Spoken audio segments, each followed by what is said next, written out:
Okay, and now we're here.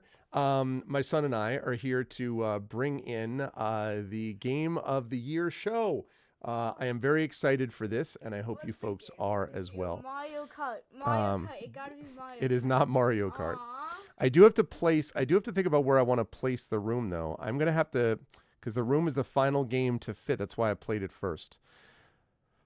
Where am I going to put this? I'll put it.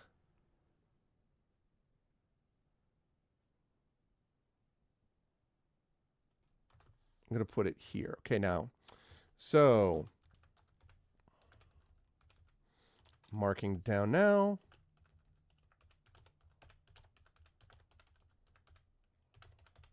Okay, so here we go. So, no. Don't tell anyone. No, Mario Kart's not here. I put Mario Kart in here last year. I think it was last year or the year before. I don't remember. Whenever we first started playing it. There it was. It was number 10 in 2023. That was 2 years ago when we started playing it. All right, chat. So the time has come for us to do something I think is pretty awesome, and that is the Game of the Year show. Couple of statistics for people to keep in mind here, first of all. Whoops, no, I didn't need to do that. A couple of statistics, and then we will get into things. Okay, image, create new, browse, desktop. Okay, now let's see. Let's start with, what is that one?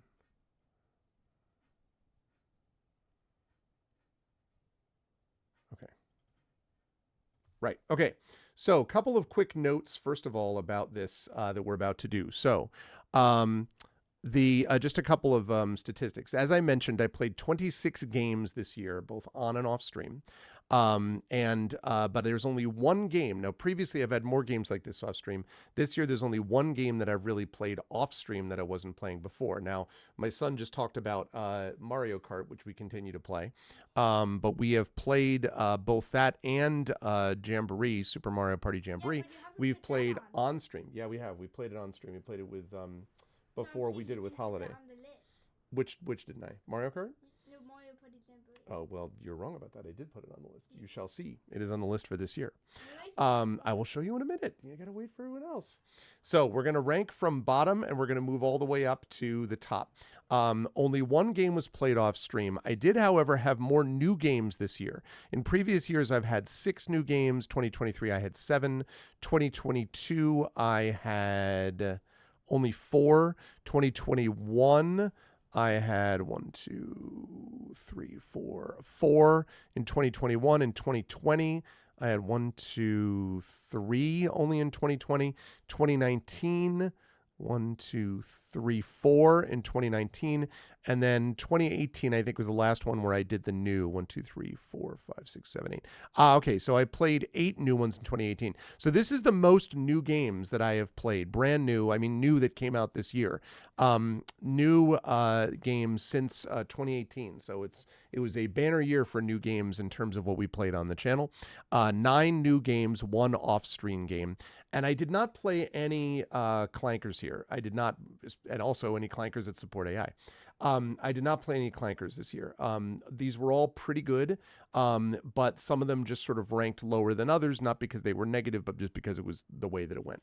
I'm happy to have people guess what ones are as we go through, except for you because you can see the list, so you're sworn to secrecy. So I can't see the list. you can't see the list. Okay. So we're going to start with the first one. Number 26 on the list is Rosewater. So a couple of notes about Rosewater. This is a game that it's a point and click adventure. It is a Western, and it's very much in the mode of like Samaritan Paradox. The games that I've played in the past that are sort of this same kind of point and click variety. A lot of the Wadjet Eye games. In fact, I think it may be a Wadjet Eye game now that I think of it. This isn't a negative against Rosewater. It's just that, as you folks know, I'm not a big point and click guy for the most part. Occasionally, there will be a game that I like that's in the point and click sort of category. The one that we just played, I don't don't count as that. It's a different kind of vibe. The point and click ones that are sort of like Grim Fandango or even Toonstruck or games like that, Secret of Monkey Island, that stuff I just generally find frustrate me, and it's a lot of like adventure game logic that I don't like, which is sort of like, oh, make up this and then, grill a hamburger and then all of a sudden it'll make sense. Like it just annoys me. So Rosewater was not too bad as far as that was concerned. In reality, the truth is that it just was not super memorable to me, and it didn't stay with me for the course of the whole year. So nothing wrong with it. It was just, a game that I kind of was not super in the mood for in the end. So that was the game that we did this year. Okay. Rosewater number 26. All right, that leads us to game number 25, which is actually a game that I played during one of the trips when Brandon O'Brien was here, a game that he introduced me to a little bit, and that is Cassette Beasts, which is an interesting game, very much a little bit like if you combined Pokemon with a game called Monster Rancher. I believe that was a game an old PS1 game that you could put any CD into it, and then supposedly the game would like harvest or catch the monster that you had within the CD. It's a little bit like that here, Cassette Beasts. And it's got kind of a fun little vibe to it and story. Not fun and vibey enough that I wanted to do it if I wasn't playing with other people, to be honest. And so I like Cassette Beasts and I like the aesthetic of it too. I thought it was pretty cool, but it's the kind of thing that wasn't, again, like really grabbing me. Again, if Brandon was here the whole time, maybe I would have played the whole thing with him, but I enjoyed it. But it was not a game that I think I would stick with over too much time. So that was game number 25. The next game that we have on the list is a game that I actually played one time with Tari Tunes. And I think it was because something else we were going to do didn't happen, and I don't remember why. It might have been there was like some technical difficulty thing or something. I don't recall what it was. This was a lot of fun, and the only reason it's not higher on the list is just because I only played it the one time, and you do need a couple people to play it. I might have ranked this higher if I played it more, but this is Keep Talking and Nobody Explodes. This is the one where one person is trying to defuse a bomb, and they have the bomb that looks in all different sorts of like has wires and buttons and dials and all this stuff. And the other person has an instruction manual, and the person with the instruction manual isn't looking at the bomb, and the person with the bomb isn't looking at the instruction manual. So the instruction manual person is like, okay, how many wires are there? Okay, you want to cut the middle one if it looks like this. Okay, how many dials are there? If there's 3, then you do the number 2 or whatever. And so as you might imagine, craziness ensues as the time counts down. Tari and I definitely had fun with this, and I could see myself having fun and playing it again. It just was only a game that I played the one time, and so that was why we ended up going in this route. So Keep Talking and Nobody Explodes was 24 on my list. Okay, on to, I'm glad you like it, honey. All right, now we move on to the game that my son claimed. Whoops, I did that wrong. Why number 23? I did that wrong. There we go. And that is a game which I accidentally just revealed before I meant to. That's okay. It's fine. Why number 23? And that game is Super Mario Party Jamboree. And if it were up to my son, it would be higher on the list. Yeah. I do like Super Mario Party Jamboree. We played this. We've played this some on stream, and we also played it off stream. In fact, we played it yesterday off stream. And there was some other fun stuff like there's like a rhythm kitchen game that is sort of like where you're doing this thing where you're like spreading the butter, or you're like shaking the salt. It was very fun. The reason that it is not higher is because it can be a little bit frustrating. Yeah. For certain individuals, when those certain individuals include a certain 9-year-old over here, it becomes difficult when said individual comes in fourth, which did not happen yesterday, but it was the kind of thing that he could get a little frustrated with. And I also find the game is so luck-based. I actually have won the last 2 games we played of it, but I in the one case I was like in 3rd place out of 4 going into the end, and then I got these 2 random stars and I ended up winning, and so that's fine if you know that's what you're getting into, but like the strategy as such is not so much. It is, however, lots of vibrant fun, and it can be a real blast if you're playing with the right group of people. So I do enjoy this, and my son and I are definitely going to play more of it because he's like, he had a lot of fun. He wants to play more. But for right now, that is going to be number 23 for me. Number 22 for me on the list was another chat chosen game of the month, of which we had a lot of good ones this time. And that, as I move this here, is the combination Cthulhu-esque Things Man Were Not Meant to Know sushi restaurant management combo game I didn't know that I wanted, and that's Dave the Diver. Somebody said that this is sort of like what would happen if Dredge got drunk, and I think that's a pretty good description of it. As you all know, Dredge was one of my higher-ups. In fact, I think Dredge last year, which was when I played it, he said doubtfully. No, 2 years ago. Wow, is it 2 years already? So Dredge 2 years ago was number 7 on my list. I really like Dredge a lot. So this has got a little bit of that sort of vaguely things man was not meant to know, but it's much more sense of humor. Dredge has no sense of humor. Dredge is not meant to be funny. But Dave the Diver definitely does have a sense of humor, and has some fun gameplay mechanics. It literally alternates between exploring, imagine like a pixel-based Subnautica, except not terrifying, and with an overweight diver guy who's a nice dude that sort of like was just hanging out on his, reclining chair until his friend was like, we need to have a sushi restaurant because the guy loves sushi. And then all of a sudden all these things happen. It's kind of got that sort of vibe to it in that part of it. And then the sushi game is basically making sure it's sort of like Overcooked, where you're trying to give people what they need at the right time. So Dave the Diver was fun, and I liked it. I don't know when I would get back to it. Again, it's not a negative against this, but number one, there are some frustrating aspects to the mechanics that I didn't like as much. Number two, don't love pixel art. I've made that clear. Like, pixel art has to be done in a very specific way to like have me overlook it. Even Songs of Conquest, which was a highly ranked game for me last year, kind of would have gotten dinged because of the pixel art. But again, nothing against the concept of it. And in general, I like the sense of humor. Also, the best sequences are that dude that you see, the chef, or the guy with the headband is the chef. His sequences where he upgrades are hilarious, like very Kung Fu Theater. I really dig that. So I did like Dave the Diver. Again, it's not a bad game, just did not rank at the level of some of these others for me. Okay. I know the next one, Hello Free. So the next one, don't spoil it. The next one, which I don't know if I have actually. I don't know if I have this one. Oh, yeah. Okay. That's close enough because that's what I actually played it with. Is this Halo 3. Now, I played this game one time when the Arvocalists had a couple of people that were sick, and so they couldn't make it in 2025, one of those months. And so there were a couple of people out, and so my good friend Zach Clay and my good friend Jordan, Indy, and I all played Halo 3. And what that basically meant was they played Halo 3 and made jokes about different things and where things were while I wandered through, never having played the game before. I did play a good deal of the original Halo, and I really do like Destiny and Destiny 2. I wish that Destiny and Destiny 2 had a much more clear single-player story that I could follow, instead of having people like Brandon and Brandon's friend Noel, who has joined us several times on channel, try to explain the lore to me, which mostly involves them being like, oh, well, no, that's when the Kizablazit defeated the mastermind of the Kozablajo, and I'm like, what? None of what you said was English.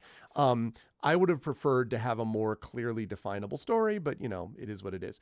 Anyway, Halo has got a lot of the same sort of gunplay vibes, and having more time to play it would probably move farther up my list. At some point, maybe we can. I love Titanfall 2, which this reminded me of a bit. I haven't actually finished the single player campaign of Titanfall 2. I need to at some point. I really enjoyed that, and I do have a little bit of a sneaky enjoyment of some shooters depending on the circumstances. But in any case, so Halo 3 from the Master Chief Collection was number 21 on the list. Okay, so now we enter the top 20. And we start with a game which I don't know if he recommended it or not, but I know that Dragonspear was a big fan of this one. Let me get down to it. Let me get down to it. Let me down to it. Let me down. There we go. A cyberpunky, detective vision-y, time traveling That seems scary. sort of game. And yes, it's called Nobody Wants to Die. So if that Um, it falls off, he dies. well, yeah, but he wouldn't fall off. It is. You're right, though, that it is a scary game in some ways. It is very much not made for children. It is an adult game that has a lot of adult themes, and I don't mean that as a euphemism. I mean, it's just a lot of violence and things like that. Very cyberpunky, and this is a game that I might come back to at some point. This was right on the edge for me. It's a game that I did actually enjoy in some places quite a bit, and in others I found annoying. And there's something in between there that I haven't quite gotten my head around. Dragonspear was a big fan of this, and I can see why. If you like cyberpunk at all, if you're at all into Duedra's Dream of Electric Sheep, if you liked Cyberpunk 2077 in the game world, or Californium, which I ranked I think last year, Philip K. Dick stuff, this is stuff that Nobody Wants to Die that you would appreciate. It's got very much that neon Los Angeles, near dystopian future kind of feel to it. I think it's slick and it's well polished. Again, nothing negative about this game, just a game that I myself was like, I don't know that it's a game that I would be super into. So there's that. Is that a black monster? No, that's just a car. Oh. That's just a car. It's Big like car. it's a flying car. That's right. Yes, it's a flying car. Okay, the next two are ones that I don't have banners for different reasons. So I'm going to do this as, whoops. I'm going to do this as window capture instead. Let's go with this. I think, nope, I was wrong. Okay, let's go with, I was wrong again. There we go. All right, so we're going to do a window capture for this one. This is the one game that I've played completely off stream. I have really enjoyed this quite a bit. It is very chill. Very relaxed. And it really is more of a puzzle game than what it feels like on the surface. But the reason that I like it is that it's a game that I actually wish there were more games like this that are around than the games that actually sort of qualify as this point. And that is Station to Station. So I have been playing the Station to Station game, which I got because it was free, I think, as part of an Amazon Prime membership. I'm really trying to get off of Amazon in as many places as I can, although I certainly welcome our Amazon overlords here to Twitch. But I have been trying to do that as much as possible. But I really like Station to Station quite a bit. The basic vibe of this game is that you start with almost an empty map, basically, with topography on it. And you have these things that you have a certain amount of money that allow you to build stations that allow you to connect something which produces something like, say, milk, and then goes to a factory that produces or a farm that produces like cheese, and then a city which desires cheese. So you need to connect milk to cheese to milk to factory to town to make sure that loop continues, and then you get money for doing it. What makes this a bit different is that every time you do, yes, that one.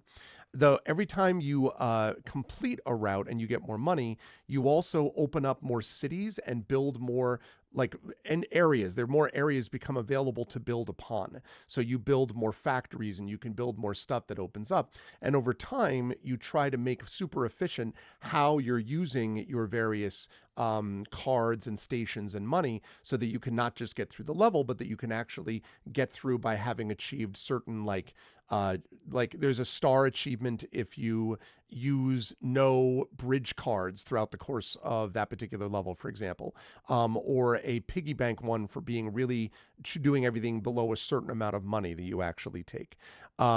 Very, very cool. Town to City is like that. That's good to know. The thing I like about this, though, and the thing that I wish were a little bit even better about it and other games like it, I always really have liked railway games. I like train games, but I don't like incredibly complicated, like the Age of Steam and like all this stuff. I don't want to manage 75 million factory management. I don't want Civ with a train overlay. I want just trains. I want to play with trains is what I'm saying. So I would like to be able to do more stuff like this. And it's very satisfying to see the map kind of fill in as you complete these different areas. But it really is more of a puzzle game than it is a train to train game. But it's close enough that I enjoy it and it's super chill. So I do recommend it. Station to Station, which I think is on Steam. I don't think it's on GOG. It's the one game that I played off stream this year and I enjoyed it. It was very, very cool. I liked it a lot. So would you stop, honey? Stop revealing or you're going to have to leave. You cannot reveal this stuff. Okay. All right. Let's see. Let's go with...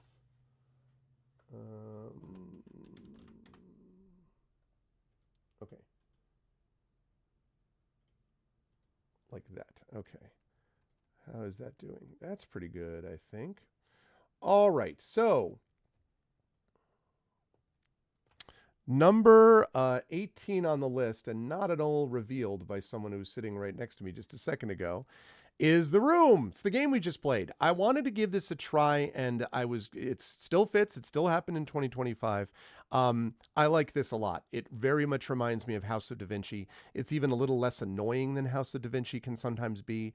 So I like the idea of this sort of puzzle box into puzzle box into puzzle box thing. Very cool. It's got a cool sort of overall vibe to it. I like that it's a little spooky without being jump scary or freaky. I do not like that. Games that make you feel smart instead of dumb when you encounter something are fun games to me. And also it was fun that I got to play with my son. So good stuff with The Room. I liked it. So this enters 18. That's pretty good, having played it a grand total of like an hour and 25 minutes or whatever. But it definitely overcame those games, even above Station to Station. So good stuff. You all saw The Room right now. I don't need to explain that anymore to you, but good stuff. I enjoyed that quite a bit. That's true. That is true. Okay, next one here that I want to put up there. Okay, so now we're moving into number 17. Number 17 of the list is one that you're going to be seeing in a little while, actually. As soon as I can find it, there it is. And the game is, he says, as he quickly gets it moved over. Number 17 is... well, that's cool. That's what I'm looking for, Effect Life. As long as it's not jump scary, that's the thing that bothers me. So, number 17 is Breath of Fire 4, which I'm going to be playing more of in a couple of hours over on GOG. I really have enjoyed Breath of Fire 4. It's a game that, as I mentioned, it was a JRPG that for whatever reason I just missed. Like at the time that I was playing games like Chrono Trigger or Chrono Cross, and then later Chrono Trigger and the Final Fantasy games and Vagrant Story and, you know, all of these types of things, Trails in the Sky and all, for whatever reason, this game just went over my head. And I don't know why. I had heard of the Breath of Fire series, but it was just not a game that I had a chance to play. I have been enjoying Breath of Fire 4 so far. Now, the game has to be careful because the camera is obnoxious and sometimes the control scheme is not totally clear. And so I don't love those things of this game, but I have enjoyed the characters. I have enjoyed the story. The combat is fun. Also, the animations are good. The music is on point. So there's a lot of good elements of Breath of Fire 4, which I have really enjoyed so far. So good stuff from Breath of Fire 4. I am looking forward to playing more of it as time goes on. That was enjoyable so far this year. Okay. Now, the next game in our list as we move into the top 16 here, number 16 on the list, is one that a few of you are going to be happy about. Number 16 is Far Lone Sails. Really liked a lot about this game. There's a very interesting push-pull thing about this game where you playing this person who manages this large kind of cobbled together machine that rolls forward and uses engines and sails and all this stuff, have to keep this thing moving over the course of this landscape until you get to the end and can light this thing on the lighthouse. Far Lone Sails is really interesting because it's cute and also very deadly serious. It's cute and often funny, but a lot of it is very deadly serious about what it's suggesting about the world around you. And I really liked a lot of aspects of this. The side-scrolling thing reminded me of several other games in sort of the vibe that I played this year. But I liked Far Alone Sales a lot, and I also liked some of the reveals where that whole nesting box thing that we were talking about with the room happens in the reverse in some cases, where Far Alone Sail's ship would go into a larger ship, and then that bigger ship would actually go forward over the landscape. Very neat. And again, I liked some of those moments that stay with me, like the lighthouse scene. I don't want to spoil it, but there's a lighthouse thing that happens. It's very cool. There's one amazing set piece that happens, again, that I don't want to spoil. It's not a long game. It's not expensive, and I haven't played the sequel to it, which I've heard is good, but I may at some point in the future. No, I actually really enjoyed this Imaginary. I liked Far Alone Sales quite a bit, so definitely highly recommend. Definitely make sure that you check that out when you get the chance. Far Alone Sales is good stuff. Also a game, by the way, which, as I've often talked about, did not outstay its welcome. I like games that don't do that because there are a lot of good games out there, and I like it when if a game's like, super amazing and like a game that I'm super excited to play all of, that's one thing. But if a game is not like that, and if a game is just like sort of I don't know how to describe it. If a game is just sort of if a game just seems to be going on for the sake of going on, I'm not wild about that. So I like games that sort of understand their pacing. And this next game on the list, as we move into the top 15, is an example of that. This was a great choice, and I think this was selected by, I think Effect Life nominated this. I really enjoyed Gorogoa.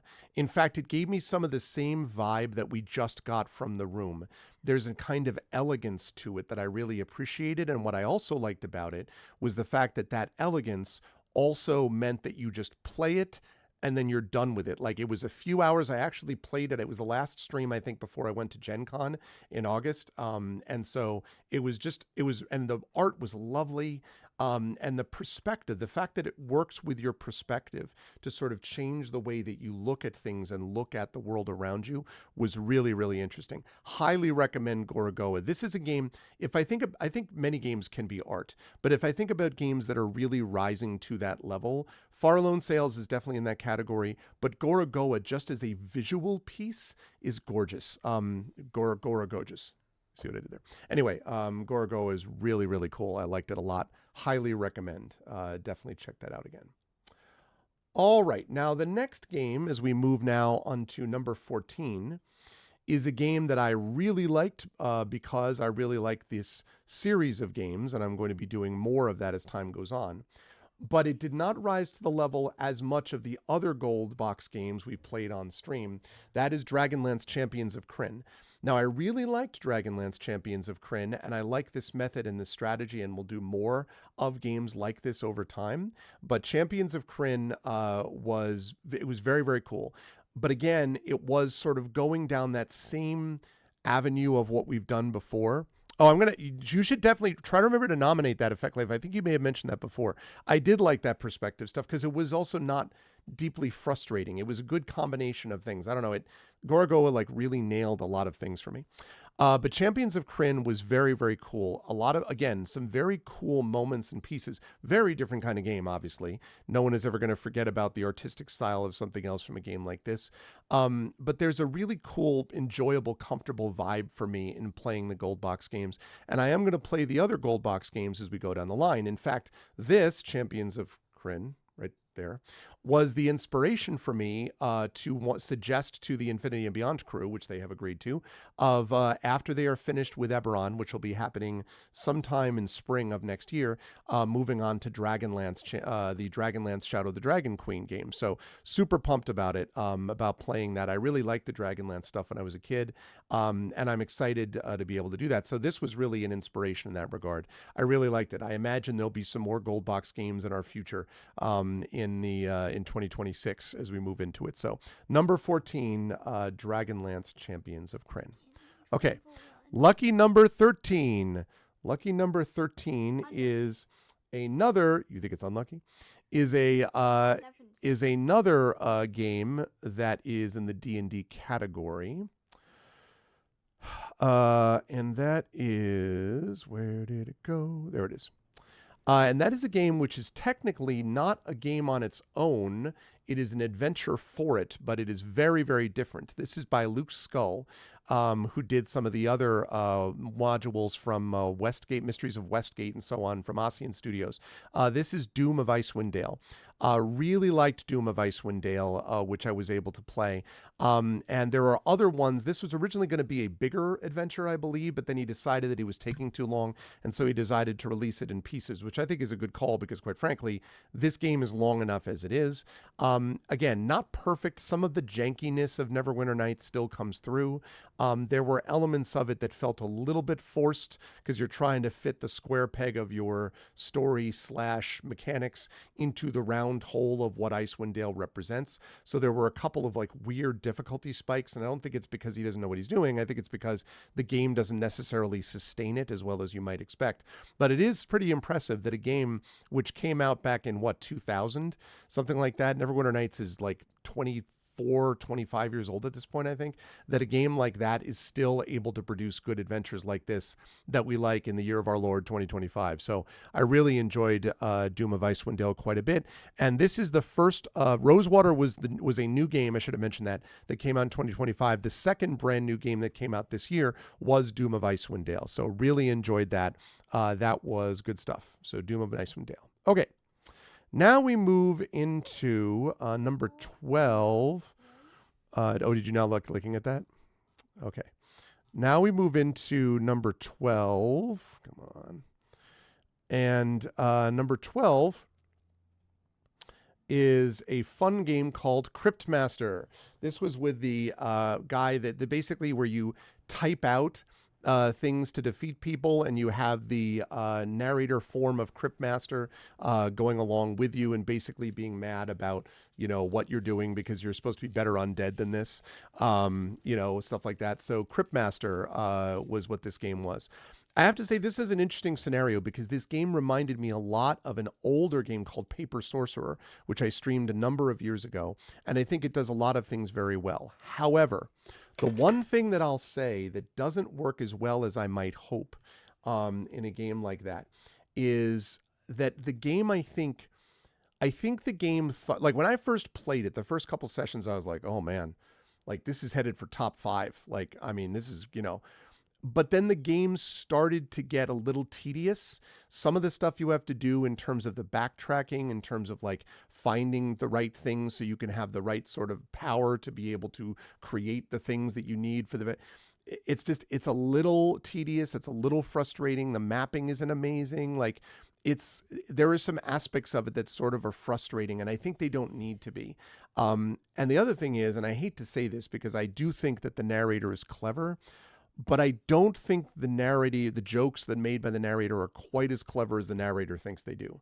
Like, if you have someone who's amazing all the way through as a narrator, think about Mort in Planescape Torment is a little bit like this, or think about, characters that are constantly cracking jokes and are funny. The vibe of Dispatch, for example, has been really funny all the way through, almost universally. Very few sort of like, well, that was sort of dumb. Whereas Cryptmaster, you have to be really clever, and Cryptmaster's clever, not really clever all the time, which means at the end you're like, please shut up, and you can't do that because he's like built into the game and the structure.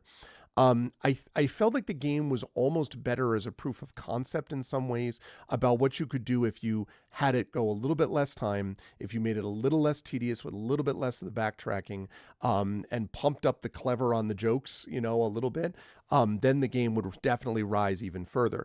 Even with all that, still enjoyed it. It's still number 12 on my list. It's in my top 50% of games I played this year, but could have been better. And I think the last 7 to 8 hours let it down a little bit, but still really enjoyed Cryptmaster. So that is number 12 on the list. Okay.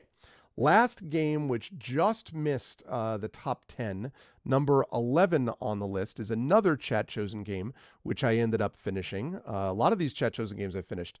Not all of them, but a lot of them. This is a game which reminded me very, very much of Ico. which is the same company that did the same studio that did Shadow of the Colossus, and this was Neva. I really liked Neva. I liked the vibe of Neva. It felt also very much like Child of Light is another one you might be familiar with. Also, there was the Eskimo game that I can never remember. It Takes Two, maybe? I can't remember the name of it, where you have this wolf that you can ride and do all these amazing things. And it's a combination of combat and some puzzle solving and platforming. It's really a platformer to be able to get to the final game of what Neva ultimately is. I really liked Neva a lot. The one thing that kept it from being even a little bit higher is that I found the ending frustrating. And the reason is that I think the ending cheaps out a little bit. Like the ending basically is sort of like, without spoiling it, is a little bit like, what if this were all a time loop dream? Like it's not that. I'm not saying that it is a time loop dream, but it has a bit of that vibe to it. And that annoys me because it feels like it's a writer who did a good job writing a lot of stuff and then was like, this is all back at the beginning again, which is not, to me, the way to do things. There's a better way to write, I think, to do that. So the ending, I felt, let this down. But the music, the set pieces are beautiful. There's a lot of really lovely stuff. A game that I'm going to talk about in just a couple of minutes, or actually less than that, a couple of ranks, I think does what Neva does, but does not fail the landing, like does stick the landing a little bit better. And so, yeah, really enjoyed Neva quite a bit. Good stuff of the games that I played. So that was just outside the top 10, number 11. All right, folks, it's time to go to the top 10. Wait, The coveted top 10. are these all new games from 2025? No, only 2 of them have been new to 2025, but they were all mostly new to me. Like I hadn't played them or streamed them before. But so far, only 2 of the games came out in 2025. Mario Party Jamboree before 2025? No, we didn't. We played it for the first time. That's why it's on the list. Then Oh, because no, it's not that. It came out, like literally it came out a couple years ago. We only played it for the first time in 2025, but it came out in 2023. the new ones come out. That come out in this year. That's right. Okay. So the next one, for something completely different, is a game that I've had a lot of fun playing. Started as a board game. Would not want to play it on my own, I don't think, but love playing it with my dear friend Zach Clay. Gloomhaven. This game is really great. I've really enjoyed this game a lot, but to play it, you really need to play it with someone like Zach, who's patient and smart.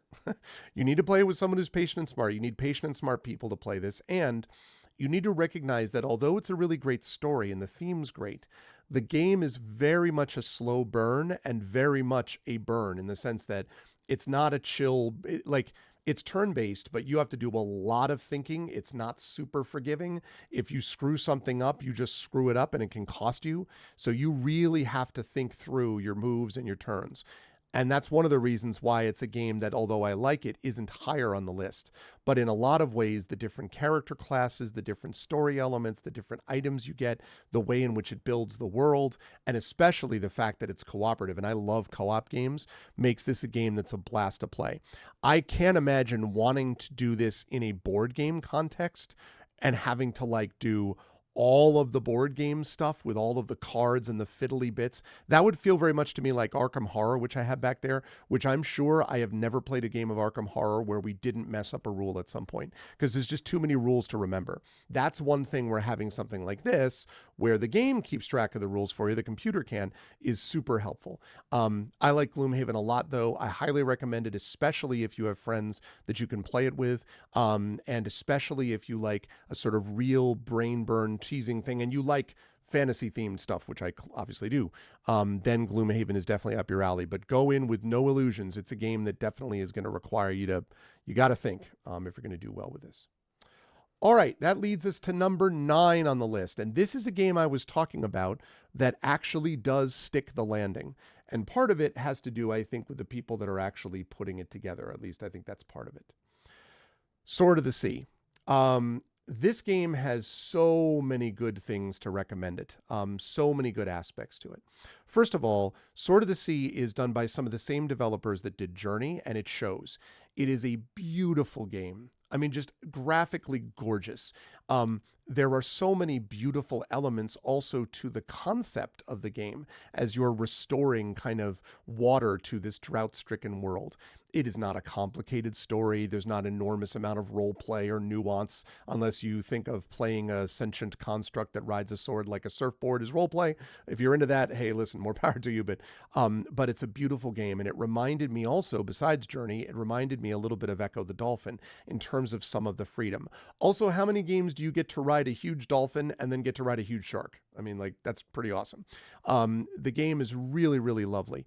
Also, the music is so, so beautiful. And again, that's because it's made by Austin Wintory, who I've been honored enough to be able to interview in this channel as somebody who did the Banner Saga theme. Just beautiful, beautiful music. And in general, I liked this game quite a bit. The controls even are pretty good as well. The fact that it's not higher is probably more of a function of just the fact that the top 8 games were more enjoyable to me slightly, but I loved Sword of the Sea, and again, did not overstay its welcome, nailed the ending, and it made me feel like if you want to play it again and do all these cool like tricks on your sword, skateboard, surfboard thing, and whatever, you can do that too. So there's replayability in it as well. Great game. Loved Sword of the Sea. Another highly, excellent game. I think that was Triffid that recommended it. And that was really lovely. Really liked Sword of the Sea a lot. Okay. That wasn't, I didn't, that was in a previous year that I talked about that one. Sea of Stars. Mm-hmm. I thought it was just you. Nope. Sea of Stars. We may have played it for the first time this year, but it came out before. Okay. Let's see. What's this one that I wanted to do? Oh, yes. Just need to find where it is. Just a second. Let me find where the game is. I know it's here. Oh, is that what I did? Well, you know what? I'll do it that way then. That's fine. Unless I did. No, I didn't. Okay. Well, then we're going to get the full poster. Why not? It's a great poster anyway. Okay. This was a game that we played with our vocalists and are still playing it, in fact, right now. And we really enjoyed this a lot. Number 8 is Citizen Sleeper 2. Now, I loved Citizen Sleeper. In fact, when I played Citizen Sleeper 1 came out back in 2022 is when I played it, and that was number 8 on my list. This one is number 8 on my list. I guess it's very constant. So many great things about Citizen Sleeper 2. First of all, great story, very good writing, very good character design and development. Interesting mechanics without being obnoxious about it. And especially because of the Our Vocalist stuff, great voice opportunities. These folks have done a wonderful job in voicing them. And I think everyone has had the same feeling, which is unlike a game like Growing Up, which we enjoyed, but did start to feel a little too gamey. And also the writing was not quite up to the level of what it thought it was up to. Like some things that I was kind of like cringing about what they thought good parenting was and stuff like that. This doesn't do that. Like all of the stuff that you're doing, you're like, I see why the characters would act in a certain way, even if the characters are not ones that you might particularly like. So Citizen Sleeper 2 has many good things going for it. And also the sort of blades in the dark, roll a couple of dice, push, stress games, all that sort of stuff. That's a whole other benefit to it that I really enjoy, that I think the Our Vocalists have enjoyed also. Very good story. A slow, again, a kind of a chiller game in some ways, slow paced game, and yet builds tension at the same time. This is a game that also obviously has a lot of cyberpunk vibes, but is just, I don't know, there's something also very hopeful about it at the same time that it's got a lot to recommend it. I'm a big fan of Citizen Sleeper 2. So that is game number 8. Okay. So now we get to, what are you doing? Oh, you're doing the pretzel? That's fine. You can totally do that. All right. Number 7 on this list. And I imagine a few folks here are going to be happy to see this one, because I told you about Station to Station, and I told you about some of the other sort of cool, chill vibes that I sometimes like. That was what this game was for me. Number 7 is Airborne Kingdom. I loved Airborne Kingdom a lot. Airborne Kingdom does many, many things well.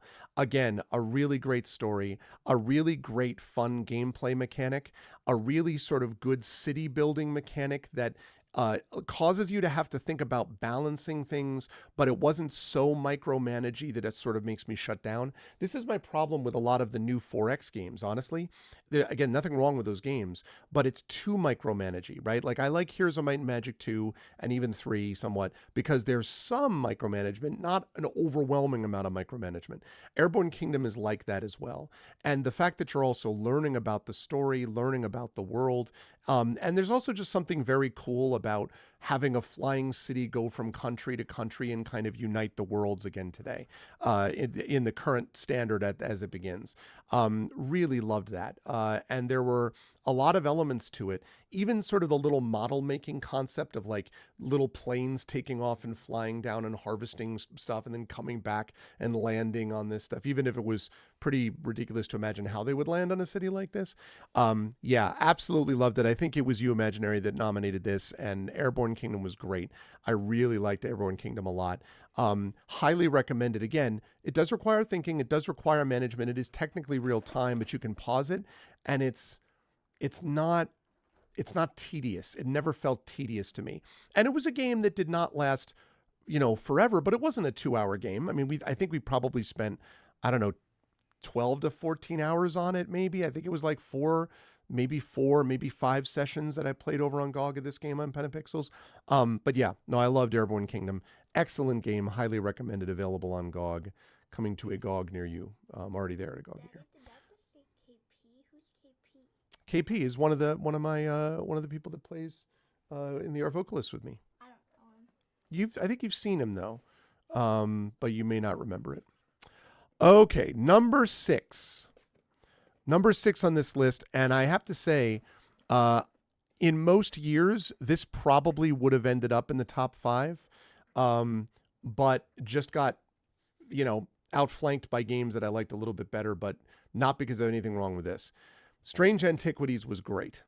Now, I never played Strange Horticulture, but this game in which you're combining together little bits and pieces to come up with new concepts in the world that you're developing and understanding the world, this sort of implied lore that I like to talk about with games, that was available here in spades. And I think Strange Antiquities did this exceedingly well. Very good music. Again, it was spooky without being scary. I don't think there's really any timed sequences per se. There are some elements where things do get a little intense and you have to figure things out, but not where it was like, do this or you're going to be in trouble or whatever. And a lot of elements, again, sort of like The Room, where when you do something right, you feel smart about it. When you do something right, you're like, oh yeah, that's what I meant to do. So just a lot of good elements of Strange Antiquities. And of course, let's not bury the lead. As you can see, it's got a cat. I mean, it's got a cat, and the cat is named Jupiter, and what else do you need, right? Like, it's freaking amazing. I loved this game, and as I say, I thought a little bit about whether there was any way that I could shoehorn it into the top 5. I just don't see how I could, based on the games that I put in the top 5 ultimately. And so that's I can't do that. But man, I really like Strange Antiquities a lot. Highly recommended. Just missed the top 5. That's correct. All right, now, chat, just to summarize what we've got so far, 26 was Rosewater, new this year. 25 was Cassette Beast. 24, Keep Talking and Nobody Explodes. 23, Super Mario Party Jamboree. 22, Dave the Diver. 21, Halo 3. 20, Nobody Wants to Die. 19, Station to Station. That's the one game I played off stream. 18 was The Room that we just played. 17, Breath of Fire 4. 16, Far Lone Sails. 15, Gorogoa. 14, D&D Dragonlance Champions of Krynn. 13 was Neverwinter Nights, Doom of Icewind Dale. That was new this year. 12 was Cryptmaster. Not Neverwinter Nights, but Doom of Icewind Dale. 12 was Cryptmaster. 11 was Neva. 10 was Gloomhaven. 9 was Sword of the Sea, new this year. 8 was Citizen Sleeper 2 Starward Vector, new this year. 7 was Airborne Kingdom. 6 was Strange Antiquities, new this year. Interestingly, 2, 3, 4, 5, 6, 7. 7 out of my top 10 games this year were new games this year. So that's interesting. I don't know what that says about anything, but it's an interesting thing. All right, number 5. Now, this game is a game that in a lot of ways ties a lot of things together. And I liked quite a bit, despite the fact that although I like the general genre that it's in, do not particularly like a mechanic that it relies on heavily. And that is a game called Blueprints. Now, this was everybody's favorite game all the time, right? Everybody loved Blueprints. There was a time for about a month and a half where that's all you saw on Twitch, it felt like, was Blueprints. And in a lot of ways, Blueprints is extremely smart, extremely clever, extremely thoughtful. The roguelike nature of it, as you all know, I don't like roguelike games most of the time. I don't like games where you reset everything from the beginning, but this is a bit different because you are making progress. You are opening up. It reminded me a bit of Slay the Spire that way, in that, yes, you have to do it again, but Slay the Spire opens up more card options to you so you can create a more powerful deck. And that's what I like. If I feel like a game is giving me no progress, I'm not really interested as much, whereas Blueprints does do that.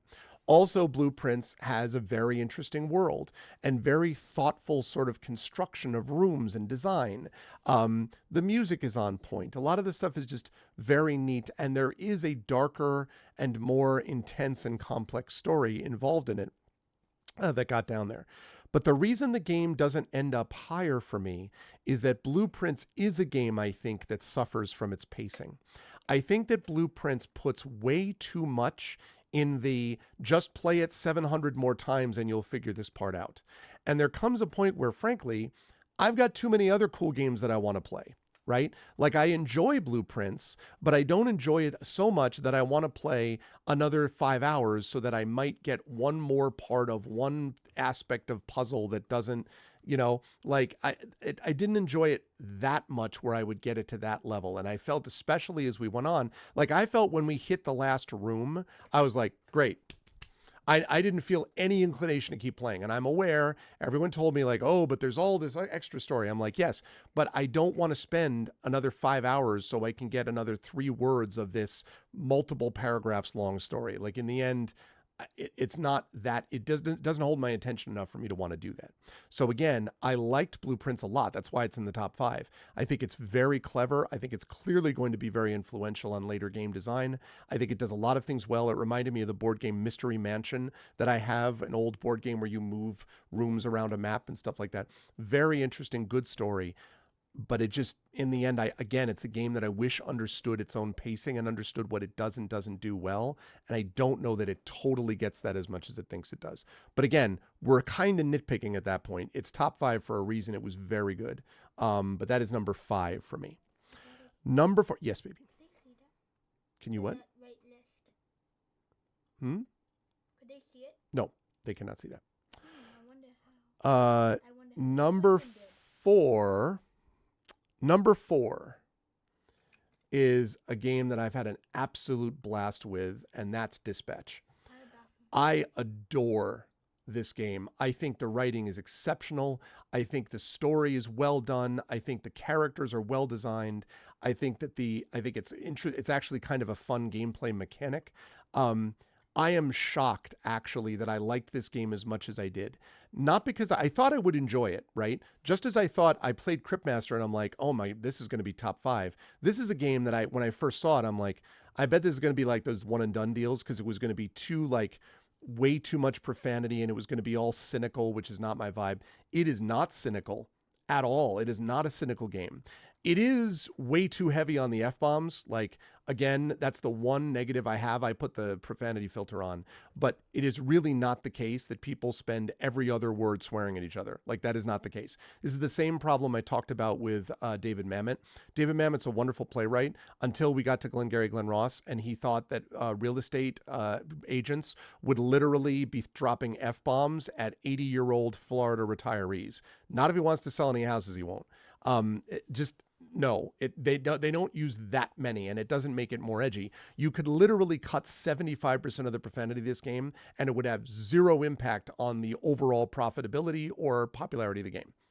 You just don't need that many F-bombs. But leaving that aside, I think Dispatch is beautifully done. I think it's, again, smart writing, thoughtful writing, and one of the things they do really well is that when they give you a choice, the choice that they give you is not like what sometimes happens in BioWare games, where it's like, support them, and you're like, yeah, that person's a piece of junk anyway. And you're like, wait, what? Like, that's not what I said.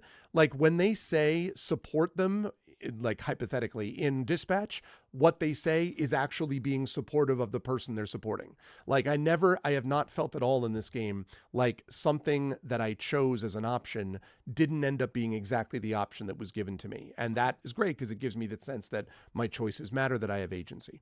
In addition to that, I love the fact that the main character, Robert, is a character who, although he is a normal person in a lot of ways, is a leader, is used to being a hero, is not someone that they're just going to jump all over, is someone that you can see his own team becoming to really respect and then love and admire because he's a good dude. Like he really tries, and he's a good dude without being Pollyanna.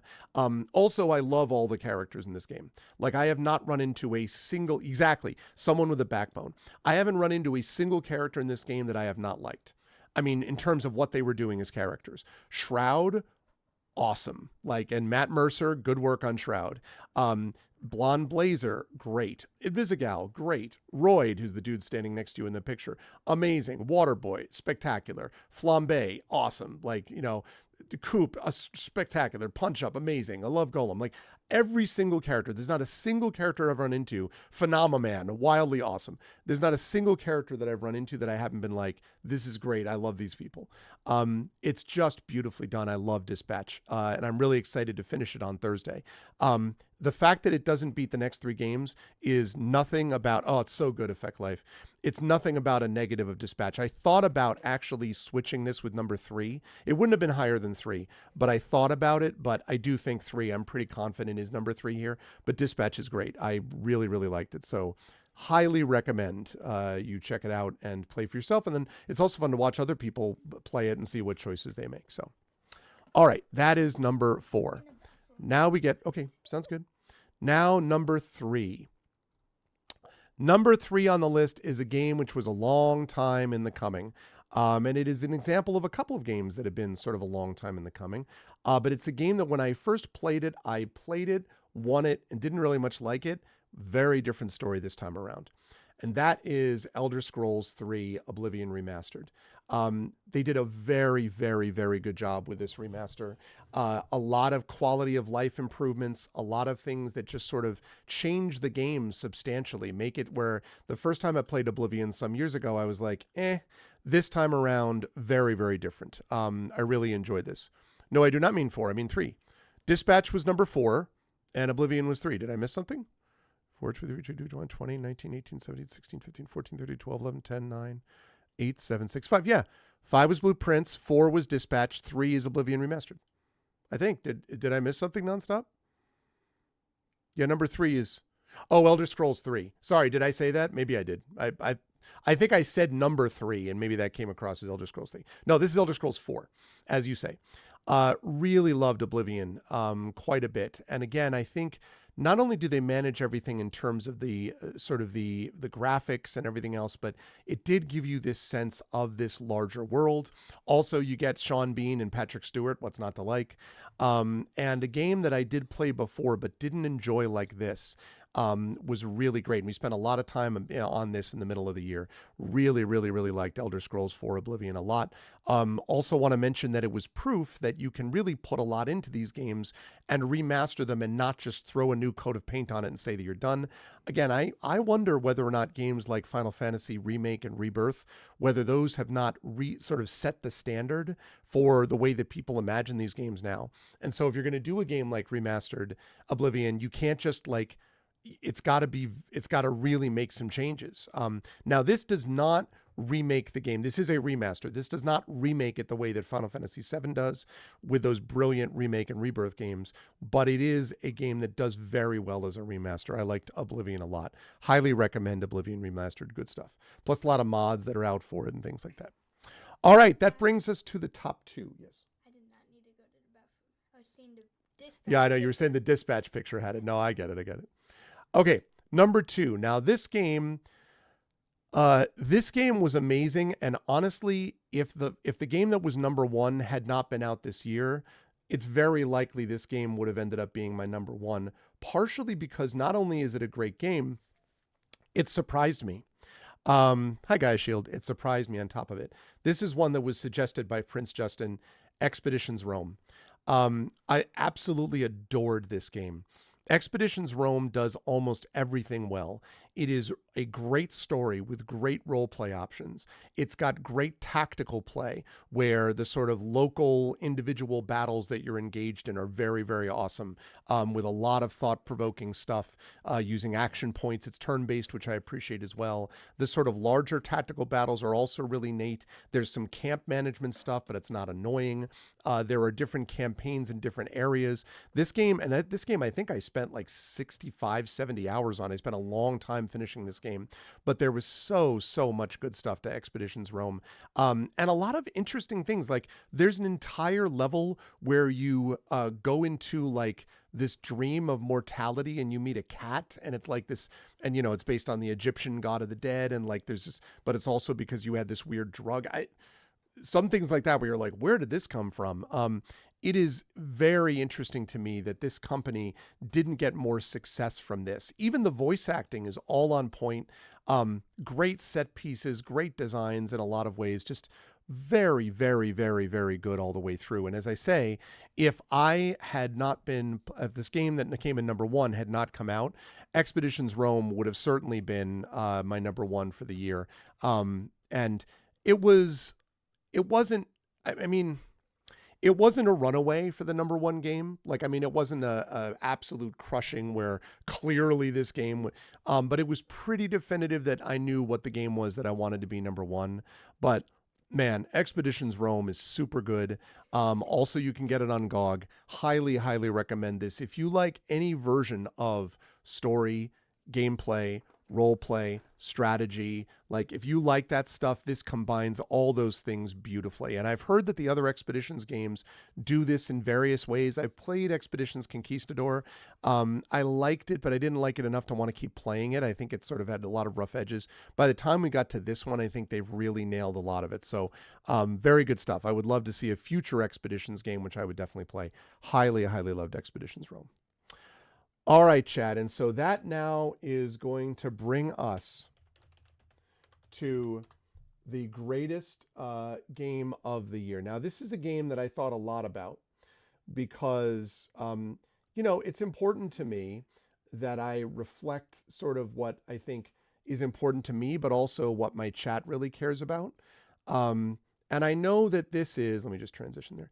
I know that this is a game that all of you could understand why I liked it as much as I did. And I know you probably are, thinking about it, but I just wanted to be clear about why this game is so important. And the number one game of 2025 is Candy Crush Saga. Now listen, the mobile game aspects of this are amazing. I can't tell you how wild it is to be able to actually do the same thing over and over and over and over and over and over and over and over again and have some microtransactions and then see what actually happens with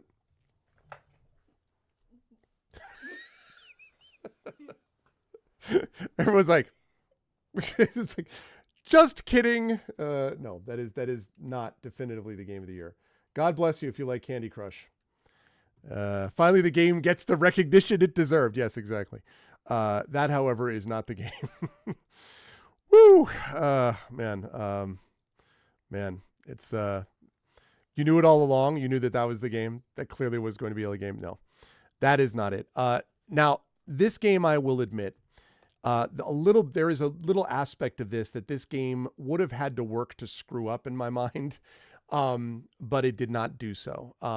This is my favorite game of all time when it first came out, and this version of it is clearly the best version of it. Final Fantasy Tactics, the Ivalice Chronicles. I adored this game. It's a game that has essentially no weakness in my mind. It's a brilliant story. It's brilliant gameplay. It's brilliant characterization. It's brilliant music. It's brilliant art. The pixel art is the sprite art is second to none. It has a long-standing tradition. It's thoughtful. It's thematic. It does everything well. And it's not lost on me that over the last few years, my top game in 2024 was Final Fantasy VII Rebirth. My top game in 2020 was Final Fantasy VII Remake. Final Fantasy games, when they're good ones, tend to be ones that come up there, but I absolutely adored Final Fantasy Tactics. Now, also the fact that the gameplay is so compelling and you can build up your characters. If you really want to get into building your characters up and like make all these new ones, you can make obviously a calculator who's like super powerful, and you can do all these different designs. If you look online, like challenge runs that people do with these things and everything are really, really good. But it's another example of a game that, although this game too was about 60 hours of gameplay, I want to say. Actually, let me see. I have it on Steam, so let me see how long I actually played it for. I played it for 54 hours. And if we had done the dungeon, that would have added another 3 to 4 hours to it, the optional dungeon. So again, it's a game that's below 60 hours. And I just adored it. I love this game. And this is my third full playthrough of this game, essentially. Like, I played the original on PS1, I played the War of the Lions PSP version, and now I'm playing this one, which really measures it together. Because this version is the best version, not just because it kind of cleans a lot of those things up, but it also adds some of the best cutscenes from War of the Lions, and it adds voice acting. I can't believe, and also does things like lets you take back moves, lets you save in between battles. There are other elements to this that it does super well that are also great. But I honestly can't believe on some level that they added voice acting and that it worked. Like, if you think about how iconic characters like Ramza are, or Sid, or Delita, or any of these characters, right? How unique they are. Being able to get voice acting that doesn't just feel like a faceplant is astonishing. They did an extraordinary job. And I have to give Square some love here, because this is the third game now that they've done over the last 5 years or so that they didn't need to do it like this, and they did. I've talked about this with Final Fantasy VII Remake and Final Fantasy VII Rebirth. They could have just put some graphics on it like they did with the company 38 Studios did with Kingdoms of Amalur, and been like, great, now there's your remaster. And that game was just the same as if you had never gotten it at all. Like, that's essentially useless, right? They could have done the same thing. They would have made a boatload of money. They didn't do it. They literally rethought how remakes work. It's a meditation on the nature of how games become part of the zeitgeist of our culture, of our society. They did that, and they didn't need to. This game, again, they didn't need to add all the voice acting. They didn't need to add all of the quality of life stuff that they did. They didn't need to do all of that. Some things they left. They knew to leave the graphic stuff. They knew to leave some of the charm of it, and like everyone chewing the scenery during the battles, because they know that that's one of the things that people love the most about the game. But they also changed things and fixed some things in a way that I wouldn't have thought possible. I adored Final Fantasy Tactics Ivalice Chronicles. I think it is a triumph. I think it's like a 9.5 out of 10 for me. Not 100% perfect because of a couple of the difficulty spikes here and there, although it's close. This is an incredible game. And again, my favorite game ever. So, it was a little bit going into it. I was like, I was going to be very sad. If they screwed this up, I was going to hammer them for it. They did not screw it up. They did a wonderful job with this. So that is the number one game of the year. So again, 7 out of 10 of the top 10 games this year were new this year, and only one off-stream game. So again, number 26, Rosewater, that was new. 25, Cassette Beast. 24, Keep Talking and Nobody Explodes. 23, Super Mario Party Jamboree. 22, Dave the Diver. 21, Halo 3. 20, Nobody Wants to Die. 19, Station to Station is the only one I played off stream. 18, The Room. 17, Breath of Fire 4. 16, Far Lone Sails.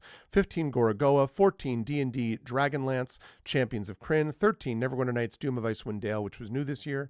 12, Cryptmaster. 11, Neva. 10, Gloomhaven. 9, Sword of the Sea, new.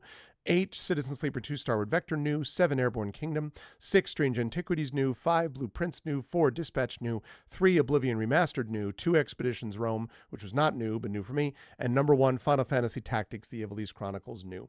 Now, this is just my top 26 list. And yeah, you're 100% right, Effect Life. None of these were fails. I mean, I have to say, like last year, I didn't have any fails either.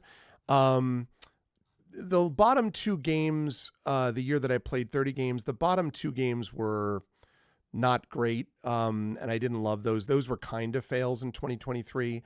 Definitely in 2022, I had a couple at the bottom that would be considered fails. Definitely the bottom 2 for sure. 2021, one of those games was definitely a fail for sure. 2020, I had a couple of games that were fails as well. And so on. So, but the last 2 years, I've had no fails, and that's a testament. A lot of these games came from, things that you recommended and suggested. So a lot of that comes down to you folks knowing, I guess, what I like, but also knowing what works well in terms of blend of story and gameplay and all that kind of good stuff. So, that all is reliant on you. So, good job from everybody. You all did wonderful there. All right. So now that we finished that is my game of the year list for now. But we have about 10 minutes, which is good because I want to take the next 10 minutes to talk to all of you folks about 2025 that was and 2026 to come. 2025, two things, right? All right. See you. Bye. Love you. It was fun. Love you, my son. Bye, everybody. He is on his way out. Effect Life says bye. Bye, Effect Life. Okay. So, couple things that I want to... Sherbert's here? Okay. Couple of notes to everybody about things.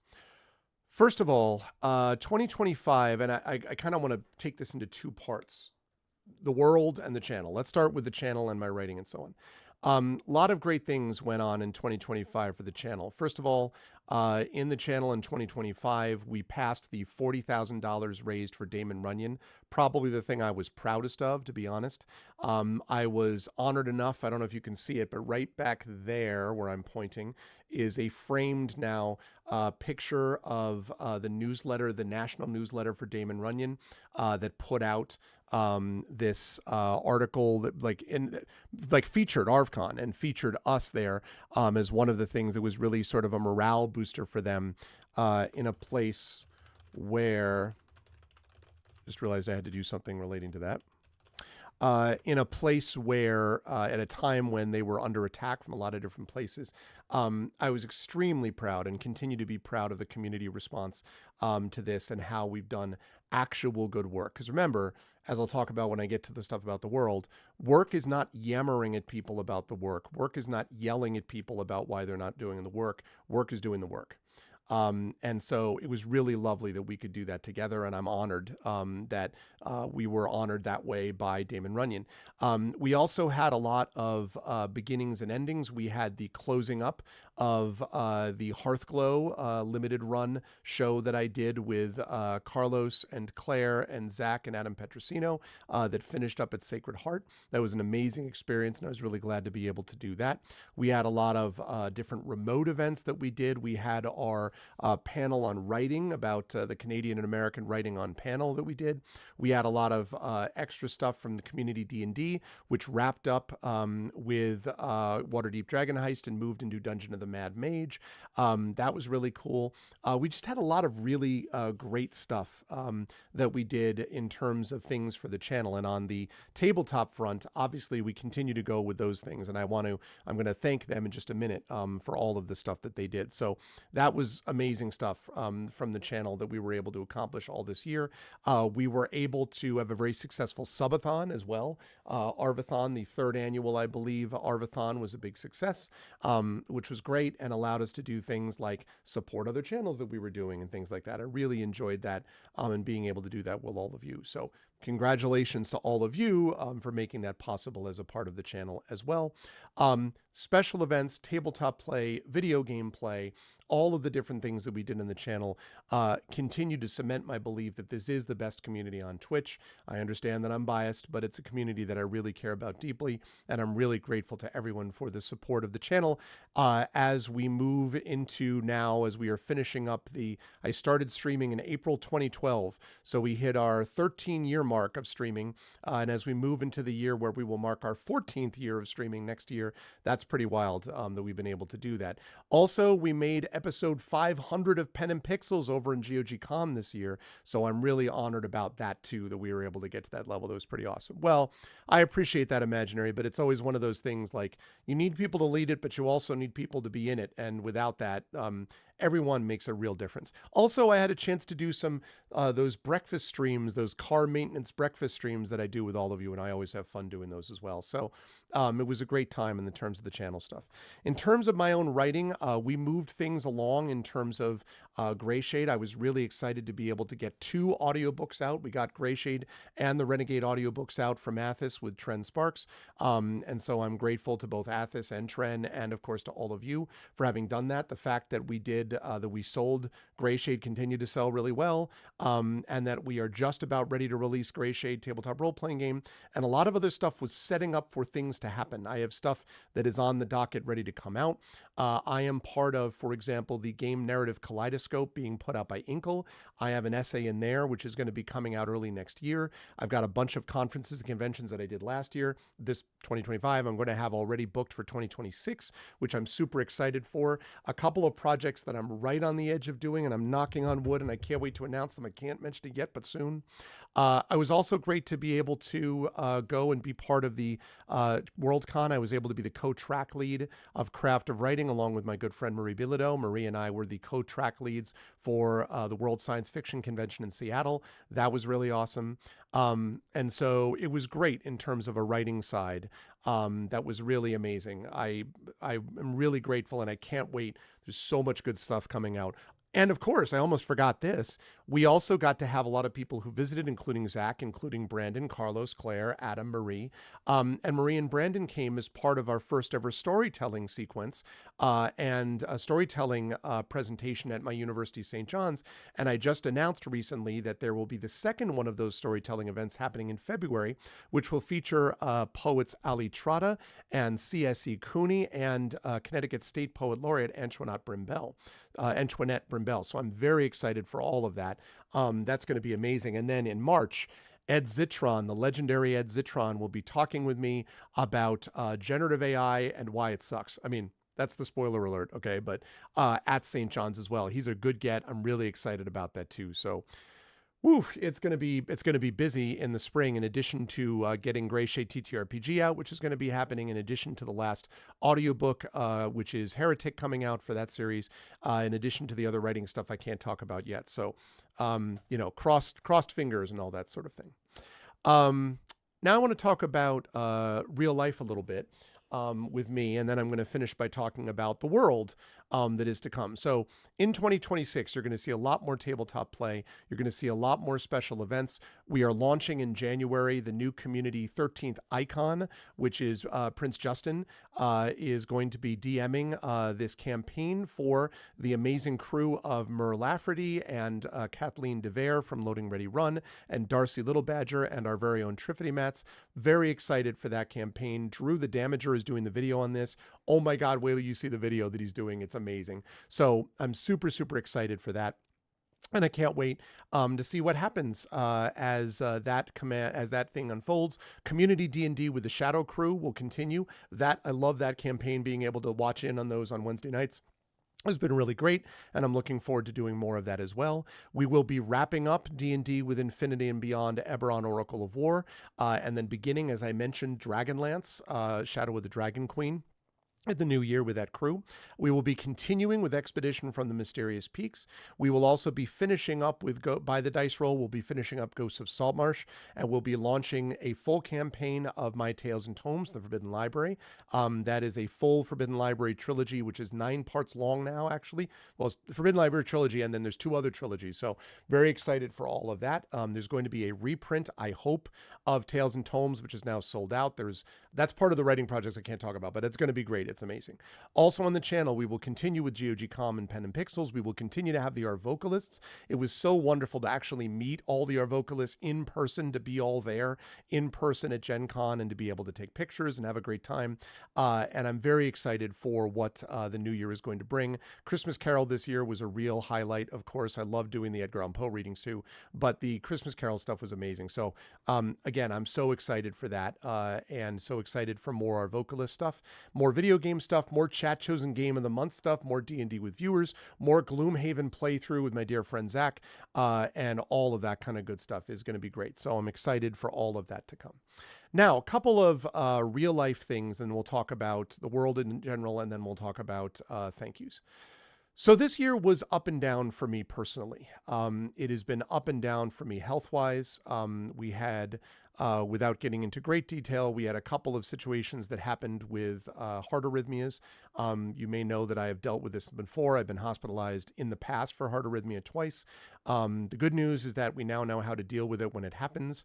But it is definitely something which will make you feel awfully mortal. And, I'm 53. I'm definitely not 43, but I'm also not 93. And I would like to, I want to be around for a very good long time and watch that wonderful boy that you just saw walk out the door grow up and all that, and, be there for my daughter and my wife and everybody. So I plan to be on being here a good long time.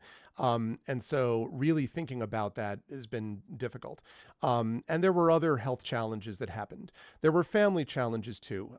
As has now been talked about, my father-in-law passed away in March, and that was very difficult, not least because that relationship between my father-in-law and my wife was fraught, let's put it that way. And so there were a lot of mixed feelings about all of it. And so this August, when we went out to Seattle for Worldcon, we also had memorial services and stuff like that. And it was not a happy time. It's been difficult for the kids as well. And so that has been a struggle. It has not been an easy year in a lot of ways, health-wise for us.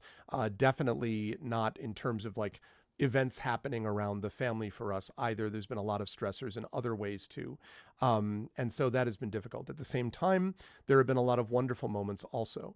Watching my daughter continue to grow up, my son that you just saw, just seeing the kind of wonderful kid that he is, watching my daughter grow up into a wonderful young woman. I cannot describe to you how just blessed I am to be able to have a family like this and to be able to have someone like her. She is just incredible. 7 for 7 on colleges so far. She's applied to 15 and she's gotten to all 7 of them, all with scholarships. The ones that she's heard back from so far have all been yeses with scholarships. And that's because of her hard work. She's an exceptional student. She's also a very interesting, good-hearted person. And I mean those all with commas, right? Interesting, good-hearted. All of those things are what she is. She's going to be 18. Little Arv is going to be 18 in January. When I started streaming, she was 4. And she's going to be 18 when we, in next month, January 20th. So, again, I couldn't be more proud of her. And that was a very much an up of last year. Like, being able to see her just get all of these things, do these college visits with her, going to the college visits, knowing that these places were places that I knew she was going to get into a bunch of them. I still think she's going to get into a bunch of the ones that remain. The big ones, she's gotten into one of the ones that's one of her top choices already, but there are a couple of others that she's waiting to hear from too. She's not going to get into every single one of the places she applied to, but the fact that she's gotten to where she's gotten into is great. And again, she's an amazing, we would not have cared regardless of what the grades were. We care about whether she's a good person who's growing to be a person of both happiness and joy and investment in the world, who again will do the work and not just yammer about the work. The fact that she's done all those things and also is a good student and interesting and all that stuff is just amazing. So I'm just so proud of her and very proud of everyone in my family. I'm proud of my wife who, as I say, went through a lot of sad moments this year and has really continued to work on herself. One of the reasons I love her is the fact that she is so invested in trying to make things better for herself and for the people around her. And that's pretty special, and pretty special for those of us who get to live with her, and be around her every day. So that's the deal with that. Now, that leads me to some comments about the world and then thank yous and then that. This has been a very difficult year for the world. 2025 has been, what? I said a lot of stuff about you. Yes. 2025 has been a very difficult year for the world. America is in the midst of fighting fascism. It is fortunately largely incompetent fascism, but that doesn't mean it isn't fascism. And it doesn't mean that there haven't been enormous, enormous amounts of people, the marginalized and so forth, who have been hurt, from the members of the trans community to immigrants to women, especially black women, to, to people, LGBTQ plus IA, et cetera. Like, there have been so many examples of this that I could give you. And of course, what happens here has an outsized effect on what happens in the rest of the world. And it has been extremely depressing, to be honest, to live in a country in which somehow this awful person was reelected. I just cannot even conceive of it in some ways. And yet there have been moments of joy within that, resistances within that, the No More Kings movement, the examples of all the special elections in which the Republicans have been crushed repeatedly. There are multiple examples and cracks in the facade and examples of why this is not something that's going to lead to the end stages of disaster. But millions and millions and millions have been hurt because of it, and that's been very difficult. So what gives me hope? What gives me hope for 2026 is the fact that despite all of it, despite all of these things that we face, despite all of the problems that we face, communities remain as the thing that allow us to overcome what we must. And it's communities coming together that we saw with No More Kings, that we saw in these elections, that we saw in numerous cases, people coming together to organize to protect members of the trans community, people coming together to raise money for cancer research. I directly spoke to people and higher ups at Damon Runyon who said that morale has been terrible because of all the money that they lost and the fact that a lot of the scientists they rely on have not been getting visas because of this fascist organization, administration and so forth, that the compensation for that, the reason they wanted to feature ARVCon is because we, in a way, we're just a drop in the bucket, right? Like $40,000 over 10 years. This is an organization that raises millions and millions and millions. And yet the fact that we raise what we can, despite many of us not having ever met each other face to face, being spread across the globe, is a real powerful sign for them. This isn't coming from me. They find it a morale booster, like they do. It helps them to see things like this, to see the scientists on ARVCon role-playing, me getting to talk with them and fanboy out about these amazing people that do amazing work. Like, they do that stuff. And the thing that I want to point out to everybody is that that is what hope is. Hope is not blind, disastrous faith, right? Hope is not cuddle up and hope it goes away. Hope is based upon real, tangible results that come from doing the work. And that's something which I want to be very clear. The work is not yelling at people about doing the work. It's not centering yourself in doing the work. It's not saying, everyone, look, why aren't you doing the work the way I'm doing the work? Why aren't you, look at me. It's about doing the goddamned work. And that means that if you want to increase representation, you go and you do it. It means if you want to be able to teach people in a different way, teach students in a different way, you go and you do it. I had to radically change my classes around because of Gen AI this year. Did I like it? No, because it was a hell of a lot more work for me. But I did it. Why? Because I knew it was important so that my students could still get a measure of good, solid education, and I think they have, despite the fact that we're having this stuff shoved down our throat. I think that Gen AI I know that it's a bubble. It is not going to last in its current form. But I think regardless of what goes on, the fact that we came together in this way was really important. Doing the work is doing the work, not talking about it. And so the only reason I'm talking about the work here is that this that I'm doing is doing the work because it hopefully is a call to action to everybody else. I have been enormously proud of all of the people that I have seen, both in my personal life, as I spoke about, and also in the people around me, my colleagues at my university, my students that I'm honored to work with every day, and all of you and the members of this community, my fellow writers as well, and all of you who do this work together with each other. And I want you to remember that that is the thing which stands out the most, which is continuing to doing the work by being with each other and by doing that work and as well by letting others know that this is around. When you hear people say, there's nothing that can be done, it's all over. Look, we're cooked. One of my least favorite lines, by the way. My least favorite new set of words is the "we're cooked" line. Like hell you are. Like hell we are.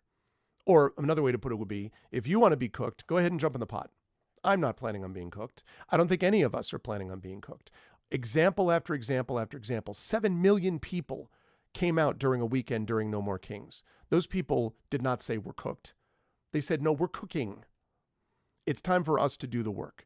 And they have, not just in that one protest, but in countless ways of organization, of donation, of education, of reaching out to other groups and institutions, of building community together, and of encouraging others to do that, which is what we have tried to do here on this channel in our own small way from the very beginning. Communication, compassion, and community are the three watchwords of this community, and they always have been.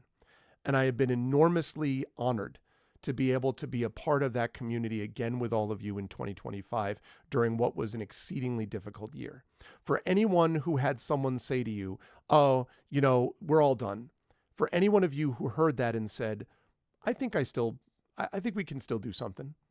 For any of you who heard that and maybe didn't say that, but just in your mind said, I'm not giving up though, and then went and donated time or money or resources or your voice to try to aid another cause, to make things, to advance things, to move the ball down the field, to use a sports analogy, you all did that work also without just yammering about it. And I think that is really ultimately the key about how we get through this. It's about doing the work together, recognizing that the only way out is through, and the only through is through community and compassion with each other. And that's something we have to do and commit to on a regular basis, as I think you've been able to do so in here. Yeah, we talk fun and games. Yes, we talk about a lot of things in this area, but we also talk about the reason that these things matter. And the reason they matter is because what they say about us as human beings. And that's extremely important. So I want to thank, first of all the players on all of my campaigns in the channel this year who did amazing work. I can't say enough about all of them. I want to thank all the people I collaborated with this year on the channel. I want to thank all of the voice actors that I got the chance to work with this channel. I want to thank all of the people who came on to do special presentations and panels and, infernal salons and things like that this year. I want to thank everyone who donated to the subathon, and especially thank all of you who donated to ARFCon, because that's something we hope to push every year and make stronger and bigger every time that we can. And most of all, I want to thank all of you in chat for having made it a real honor to be able to stream for all of you 13 years and counting, and to be able to feel like I'm able to make a difference, largely because you folks are able to make a difference also. If any of what you've seen this year from this channel, conversations you've had with other people, people that you've met on the Discord, people that things you've spoken about with me, if any of these things have mattered to you, I hope you will take that in your heart, whatever the circumstances are that face you. And I know many of you in this chat right now are facing unimaginable obstacles, but I want you to take a little bit of the warmth you feel from recognizing that you are not alone, that you are not an island, that you are not isolated in and of yourself. And that, if I can take a moment and use an example from a book of mine, that there is always another way, not just the yes or no, which is the binary that too many people want to put you into. I want to thank you all for doing that, and I want you to think about that as you go forth. Choose human art for humans. That means rejecting Gen AI. Choose humanity for humans, and that means rejecting bigotry for compassion. And choose action over apathy. Most importantly, choose doing the work over just yelling at others about why they're not doing the work. If you can do all those things this year, then I think 2026 will at least be a year that you can feel good about you're part of, however it turns out for the world. And my belief is that if we can do that together, we're likely to have, hopefully, a better 2026 than we had in 2025. So for everyone out there, hang in there. Much love from the bottom of my heart.